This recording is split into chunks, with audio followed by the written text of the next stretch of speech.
Welcome to today's question of the day for AP Chemistry. If you'd like to practice your timing, set a timer for 1 minute and 30 seconds. And that's how much time you're going to have on average per question on the AP Chemistry exam. This question is probably slightly below average in terms of how much time it should take you, slightly less than the average amount of time for a question. So go ahead, set a timer if you'd like, and give this problem a try. Pause the video.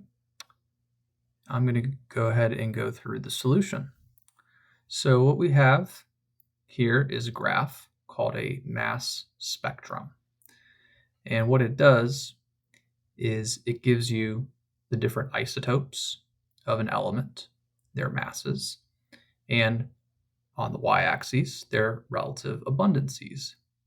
These are percentages. So this graph is telling us that this element has an isotope with a mass number of 64, and that one has a percent abundance of around 45%. So about 45% of all atoms of this element have a mass number of 64, and then about 25% have a mass of 66, and so on. Now, to calculate the average atomic mass, you would multiply the abundance converted to a decimal. So we would do like 0.45 times 64. You do that for all the isotopes, 0.25 times 66. Do that for all of them and then add them together. But in this case, we're just going to more so eyeball it. I mean, you can, if you want, estimate it and then actually calculate it, but that is going to take a lot longer. So here you can just sort of eyeball it and kind of estimate it. We don't even need to determine the exact average atomic mass. We just need a rough approximation so we can use the periodic table, which have the average atomic masses on it, to identify which element this is. So looking at this, the smallest isotope has a mass of 64, the largest has a mass of 70. So it definitely has to be between 64 and 70. But furthermore, the 64 has the highest abundance, and then the second highest abundance is the 66. 70 has the lowest abundance, so it's going to be definitely closer to 64 than it is to 70, which really means it's going to be less than 67.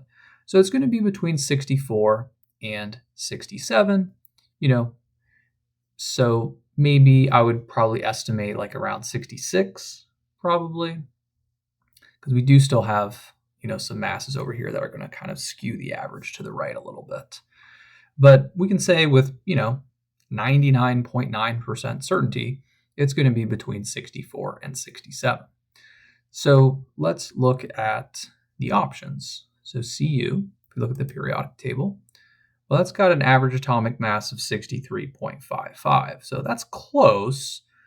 But again, we said almost 100%, it's going to be between 64 and 67. So even though 63.55 is close to that range, it's less than that range. So it's almost certainly not going to be copper. So then zinc. Zinc, 65.38. Well, that's in that range. That's between 64 and 67. That seems pretty reasonable. Okay, so that I would think is probably going to be the correct answer, but just put it in a light green for now because we have to make sure. Check the other options. So gallium, 69.72. Again, that's close, but that's outside the 64 to 67 range. Now, it is between 64 and 70. Okay, so you might say, well, it's possible, but again, I mean, not really. I mean, technically there is an isotope with a mass that's greater than 69.72, but realistically, there's no way the average is that high. Okay, so definitely zinc with an average atomic mass of 65.38 is a much better approximation. So not going to be gallium. And then GD, Where is that? That's all the way down here. That has a mass of 157. So that's definitely not the correct answer choice. The reason I included that is because maybe to sort of trick you, maybe you're looking at the atomic number, So like, for example, the most abundant isotope had a mass number of 64. So for some reason you were looking at that and you were looking for exactly 64 because there is no average atomic mass. That's exactly 64. So if you're just looking for the number 64 on the periodic table, you might choose GD, but that's the atomic number of GD, which is not what these numbers represent. The atomic number is just the number of protons. The mass number is the protons plus the neutrons.